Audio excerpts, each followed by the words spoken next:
Well, Ka-Eric, ito lang po ang aking paninindigan dyan.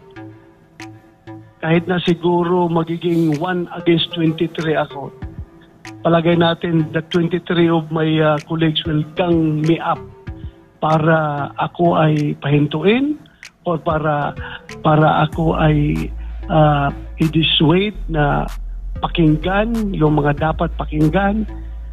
Still, Eric, nobody can discourage me from finding the truth and nothing but the truth. Andito po ako, kaya ako inilik ng taong bayan para pagsilbihan ng kapakanan ng ating bayan. Hindi po ako magpapadala kung ano mga political colors, anong political intention, political agenda ng kahit kanino-kanino man. Hindi po ako magpapadala dahil masisira yung objectivity ng aking ginagawang investigation in aid of legislation. So, andyan lang po ako. Sige lang. If nobody supports me, nobody believes in me, then so be it. I have to do this. This is my mandate. And after all, matapos ko rin itong hearing na ito at makapag-submit rin ako ng committee report. Yun lang po aking hangarin dito kay Eric. Klaro. Sir, hindi maiwasan that your closeness to the former president since yung kabataan mo pa, nung unang paninerbisyo mo sa ating sandatahang lakas, nung ikaw ay second lieutenant pa from the PMA, ay undeniable, hindi naman yan pwedeng burahin. Do you think your closeness to the former President Rodrigo Duterte has somehow prevented some other senators and your colleagues to align with your Senate hearing because they are afraid or adamant, nag-aalangan, na mamarkahan sila, na nagiging bahagi sila ng isang political process rather than isang totoong Senate hearing which you say right now is paninindigan mo na ito ay tungkulin mo, mandato mo bilang senador. Do you think it's a factor for them? Dahil nga napaaga ang bangayang Rodrigo Duterte, Sara Duterte versus Martin Romualdez, Ferdinand Marcos, Lisa Araneta na hindi maisansantambi na pwedeng umabot nga sa ganong mga pagkukulay. And how do you manage to maintain objectivity and convince your colleagues and the Filipino people that what you are doing is a service to the country based on your mandate as an elected senator of the Republic of the Philippines? Well, tanggap ko na yan na ako'y makukulayan dahil nga I cannot deny my closeness with the President. But with all due respect to the President and to whoever from the camp of the Dutertes, hello? Yes, sir. Go ahead, sir. The people are listening. Whoever from the camp of the Dutertes, nobody contacted me or advised me or even suggested to me anything or something para dito sa issue at hand na aking tinatalakay. Wala po. In fairness to the Dutertes, wala pong tumawag sa akin kahit isa man lang. Wala talagang nag-influensya sa akin. I don't know yung kabila kung mayroon ba silang tinatawagan na para sumuporta sa kanila or mayroon ba silang tinatawagan na para huwag mag-testify or mayroon ba silang tinawagan na mag-testify para linlangin ang committee or hindi ko lang po alam. I cannot judge. So I am just only concerned sa side ko na wala talagang tumawag sa akin na I can tell you with all sincerity and my faith to God na masisira ako kung ako'y nagsisinungaling. Yeah. Hope to die. Yeah. Close my heart. Hope to die. Nobody called me up about this. And knowing si former President Rodrigo Duterte, hindi niya style yan na maglabi, makisuyo, even close sa kanya, o manumbat, o kaya maningil ng mga political debt. And even lalo na si Vice President Sara Duterte, hindi niya style yung makikisawsaw sa mga bagay na hindi na sa teritoryo o sakop ng kanyang otoridad. Tama po ba, Senator Bato? Knowing them, yun pong track record na mag-amang ito. Nakilala ko si Pangulong Duterte since 1986 after my graduation from the Philippine Military Academy. Since ako'y nagpulis hanggang naging Chief PNP, yung closeness namin ay talagang personal palagi at sa aking trabaho, pero never siya talaga nakialam sa aking trabaho. When he said that you are the chief of police, you do your job. Yeah. You are the city director. Correct. Just do your job and tell me what do you need from me, from the local government, to support you to become successful in the performance of your mandate. Sabihin mo niyo kung anong kailangan niyo, pero sabihin mo na siya ay nagdidirekta, siya ay nagbibigay ng instruction na ganito, ganun gawin. Never in my lifetime na sabi siya ng ganun. Klaro. Magsasabi lang siya ng intensyon niya, okay, I want to end the drug problem in the city. Bahala na kayo kung ano gawin niyo yan. Kailangan ating tapusin ang problema. So, ang gano'n lang. Wala na po specifics kung anong gusto mong gawin. So, as a commander, you devise your plan na para ma-implement mo yung intent of the local chief executive. Yan ang intent niya. Matapos ang duga, wala na. No further instruction, no further supervision, no further follow-up. Basta sinabi lang niya gano'n. So, gano'n po ang klaseng liderato ni Pangulong Duterte hanggang siya ay naging presidente. Nung ako ay naging chief PNP, never siya nakialam sa aking trabaho. Never siya nag-caution sa akin. Kahit na yung ibang mga ginagawa ko ay sa tingin nga ng iba ay sa mukhang hindi safe, hindi leading towards may mga hindi magagandang kakalabasan. Pero yung too risky, no? Hindi siya tumawag.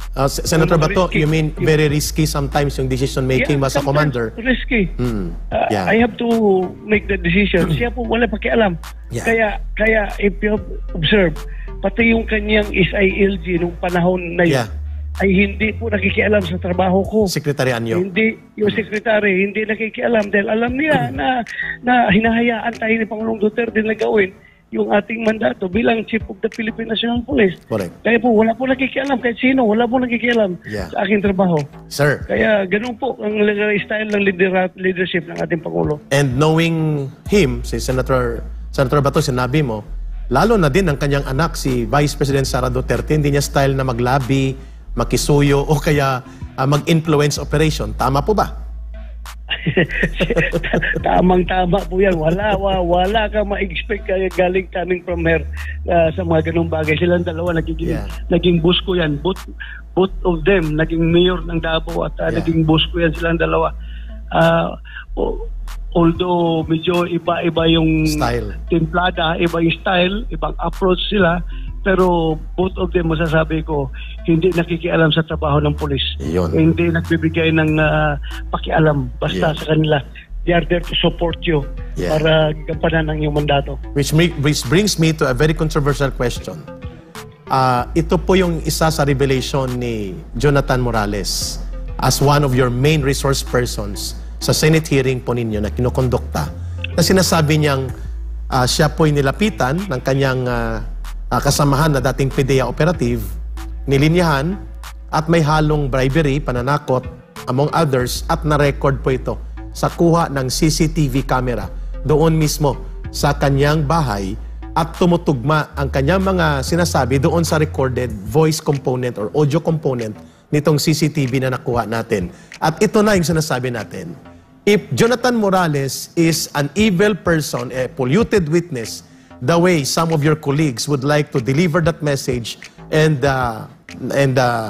bloggers and other media operators na alam natin binabayaran at pinupunduhan to attack Morales and discredit your hearing and your resource persons, Senator Bato de la Rosa, how do you look at that revelation kahapon that Jonathan Morales is under threat of intimidation, bribery, and cooptation, and even to the point of possible assassination kung magkamali siya dito based on his revelation? Do you believe your resource person upon his revelations kahapon dyan sa Senado?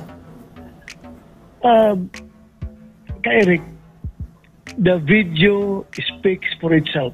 Okay. Panoorin mo lang video, pakinggan mo, at malaman mo kung anong estado. Anong estado ni Morales ngayon. Kung siya ay talagang discredited siya na resource person, bakit pa siya kukumbinsihin na tumahimik? Di ba? So, ganun lang po. The video speaks for itself. Yeah. Alam ko maraming Pilipino nanonood sa video na yun. Yes. Nakikita nila. Viral.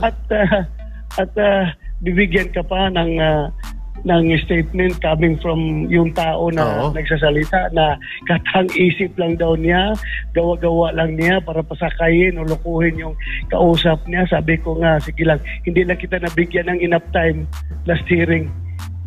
We will see next hearing. But he will be called upon again. Yes. Itong si Eric Santiago. And we have received information sa Pilipinas Nating Mahal that he was in several instances together. Sorry but we have to do this. Sa pictures and sa gathering kay James Kumar, kay Senator Jinggoy, at pati itong si Eric Santiago, ay they were cozy to one another or among themselves in a party or in a gathering. And ikaw maganda and nag-volunteer ka na you know personally James Kumar, and I also personally know James Kumar because he was providing or he is providing support to the PNP programs on community relations, on establishing organizations and support multipliers to the PNP, which are above ground and above board and normal procedures. Alam mo yan na sa community relations, the police must have stakeholders. Pero yung ibang kasamahan mo ay nagmamaang-maangan. There were pictures na kasama si Chis Escudero, kasama yung iba pang si Bong Revilla. At parang ikaw lang ang umamin niya. I know that guy, James Kumar. And wala kang pag-aalangan. Even the President and the First Lady nandito po nakikita ngayon on screen. How do you look at the revelation of Jonathan Morales na itong James Kumar ay hindi AI, hindi ito artificially generated personality, kagaya ng gustong palabasin itong arrogante na nagtestigo kahapon na si Picoy. Sa pangalan pa lang, Picoy na pero sa diskarte. Senator Bato, your reaction. And hinangaan ka ng mga tao for being straightforward to say, I know that guy, James Kumar. Kasi wala ka namang hocus-pocus na transaksyon sa taong ito, and I know his involvement with your PNP leadership was about stakeholders' engagement in community relations, which is a program of the PNP. Senator Bato. Yes, kilala ko siya. Kailangan kasi pag ganun, kung huwag ka na maghintay pa na somebody pa magbubulgar sa yung pagkakilala sa kanya. Yes. Automatic sabihin mo na kung kilala mo siya, kilala mo. Kilala ko naman talaga siya dahil doon sa nung Chief MP pa ako, parang BECC chairman ba yan siya? Yeah. Violence Against Crimes and Corruption chairman o president. At nung naging senador na ako, nag-attend yan ng hearing dito sa Senado. Kilala ko yung tao na yan. Kilala ko siya pero hanggang level lang na ganyan. Nakilala ko siya to our official interactions. Pero personally, hindi ko rin masasabi na wala kaming personal dealings masyado. Yes. Puro lang yung at the official level lang. Yeah. Kaya kilala ko siya, kaya dapat hindi siya magdadalawang isip na umatin sa hearing. Inibitahan siya dapat mag-attend siya. Correct.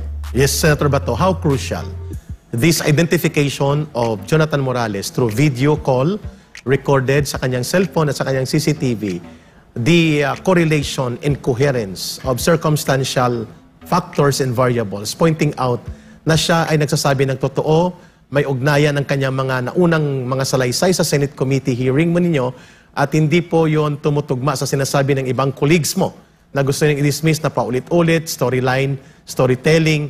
Pero kung titingnan mo bilang ikaw isang batikang investigador at operatiba at intel trained din bilang officer sa panahon ng kabataan mo, nakikita ba ninyo ang pattern ng pagtutugma, correlation of circumstances, events, and versus doon sa kanyang nire-reveal na confidential informant related to the drug operations that was covered up allegedly by Executive Secretary Paquito Ochoa na no-show pa rin for 2 hearings, and eventually involved pati ang asawa ni now President Marcos Jr. then Senator pa.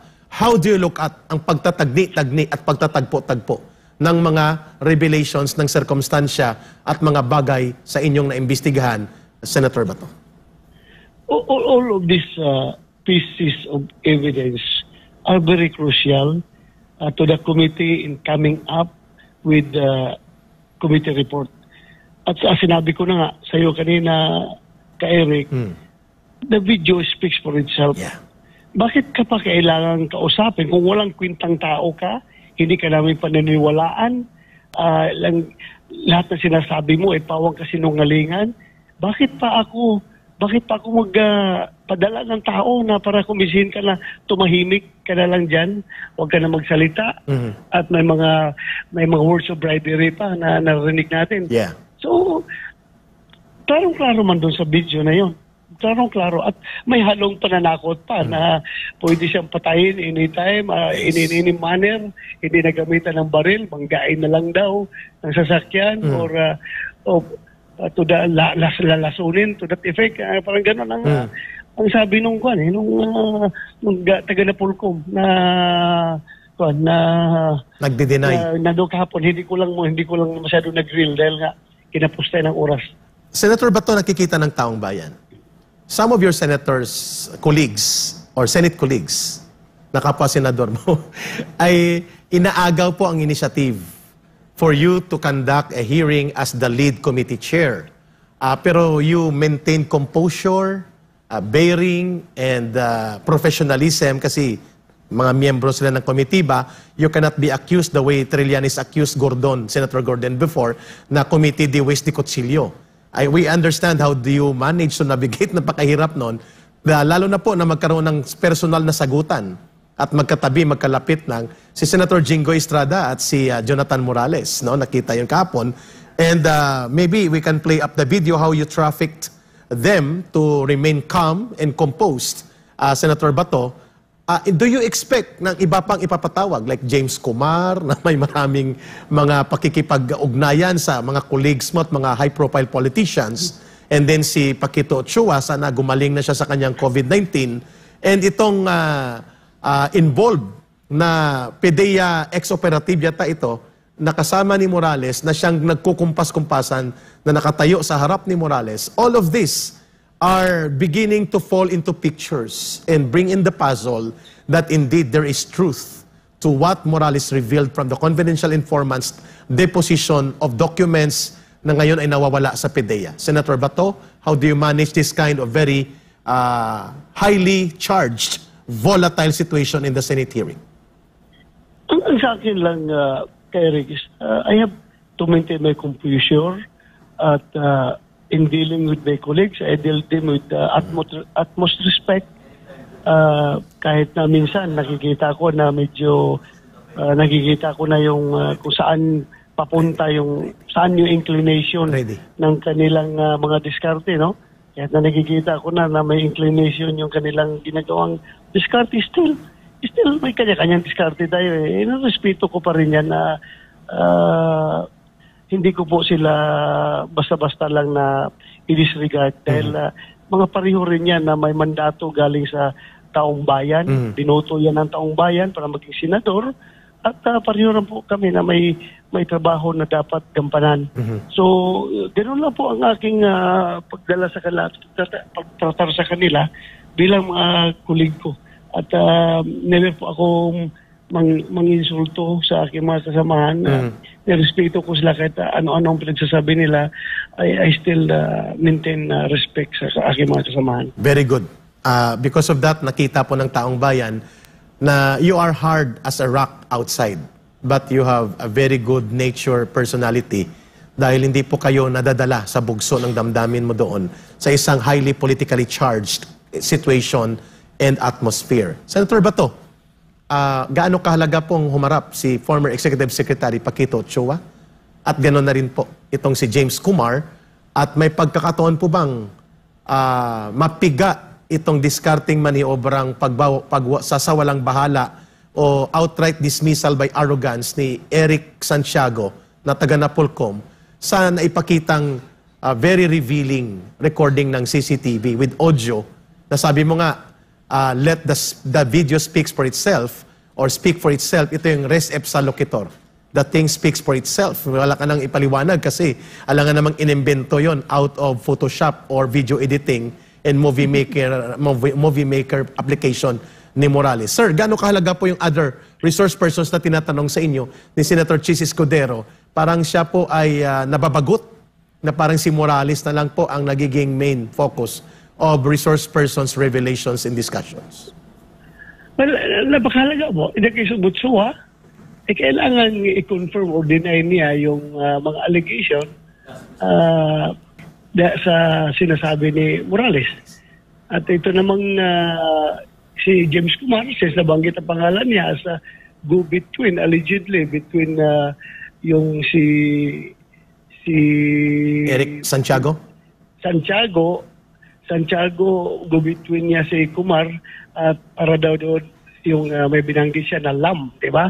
Alam naman natin kung sino yung Lam. Yeah, si Lisa Araneta First Marcos. Lady. Oh, so mahalaga, very crucial yung video na yun. And we will tackle that issue in the coming hearing. Yes. Sir, last message na po ito at ang tanong ng taong bayan, last na po ba ang Monday schedule? And are you being talked to, kinausap po ba kayo ni Senate President Mig Zubiri, ni Senator Mig Zubiri na idahan-dahan na at kayo po ba ay sinabihan na kung pwede katapusan na sa Lunes upang matigil na ang pagkakaroon ng ganitong ka-explosive na kalagayan sa Senado dahil sa presensya ni Jonathan Morales? And were you informed also last night, sir, na there are pending warrant of arrests against your resource person, and can that warrant of arrest be implemented inside the Senate or while the Senate committee hearing is ongoing to take away Morales from your list of resource persons? How would you react to this, sir? Well, pag-aralan ko yan, pag-aralan ko, titingnan ko, habang nasa kustodiya siya ng committee ko, and the session is, the hearing is ongoing, I think he deserves the protection of the committee. Tama. And kung totoong may warrant of arrest siya, then iserve sa kanya doon siguro sa paglabas niya sa Senado. Kung isi-serve nila yun. Titingnan natin, pag-aralan ko yan. Sige. At titingnan natin kung what we can do. Yeah, but Basta I cannot be a party to obstruction to justice. yeah, tama. Yun lang nga masasabi ko. Opo. And sir, this will be the last Senate committee hearing, and then you're going to wrap up, or are there other opportunities for other resource persons to be presented in your list of probable to be invited as resource persons? Kung makuha natin, magiging physically present yung mga inibitahan natin na hindi pa naka-attend, and we are satisfied with all everything that we want to ask dito sa mga resource persons na ito, then maybe we can wrap up at magagawa na tayo ng committee report. But I would like to tell you frankly that Senator Zubiri, that Senate President, kahapon sa kanyang statement doon sa hearing, in fairness to him, he just give us the reminder, not only to the committee but to all the committees. Nagbigay siya ng reminder na hindi tayo paggamit sa politika, ganon, which I positively acknowledge, and hindi lang naman siya ang worried dyan, kundi pati kami lahat. Okay. Kailangan magbantay na hindi tayo magamit sa politika. Okay po yun, wala ko problema. But when you say na personally, sinabihan ako na ihinto mo na, tapusin mo yan dahil ganito, ganon, may pressure sa akin o ganon. Wala po siyang sinabi sa akin, wala po siyang instruction sa akin na ihinto yung ginagawa kong hearing. Ganun po siya ka-professional. Professional mag-deal sa amin. Then, by tradition and by practice, when it comes to Senate inquiry and aid of legislation, malaki ang respeto ng liderato ng Senado sa mga committee chairmen. Sila po ang pinahayaan na gumawa ng mga hakbang para makamit yung kanilang objective ng kanilang Senate inquiry. So, ganoon po ang kalakaran namin dito. Hindi po nakikialam ang Senate President. Iyon. Senator Bato, tinaya niyo po ang lahat dito at kayo po ay nagtataya ng political career in this kind of very explosive Senate inquiry and hearing in aid of legislation, pero hindi po maiiwasan na re-reveal po ang involvement ng pinakamataas na opisyal ng bansa. What would you like to tell the people about your role? At dahil nga minamalisyahan ito sabihin ko na Senator Bato, ni former Senator Trillanes na ito daw ay bahagi ng grand design na destabilisasyon sa kumpas ng mga Duterte, lalo na ni Rodrigo Duterte. Masasabi ko lang dyan sa iyo, Eric, kung naniniwala ka pa sa kredibilidad ni Trillanes, pakinggan mo siya. Pero ako, hindi man ako naniniwala, kaya hindi ko na siya napakinggan at hindi na ako nagko-comment kung anong comment na sinasabi niya. I refuse to dignify his statements. Basta ang sabi ko lang sa taong bayan, nandito lang ako, I'm trying to do my job to the best ability that I have. At hindi ko po sila bibiguin sa kanilang binigay sa akin ng mandato. At ito po'y ipinangako ko sa kanila kahit magpakailanman na wala akong hidden agenda dito sa aking ginagawa, walang nag-influensya sa akin at lalong walang politika na kahalo dito sa aking investigasyon. Hindi po tayo namumulitika dito. Trabaho lang po ito, walang politikahan. So I offer my buong buhay ko dito. Kung if somebody can disprove that statement of mine na hindi pa ako namumulitika, I offer everything that I have. Yeah. Yun lang po, Eric. Maraming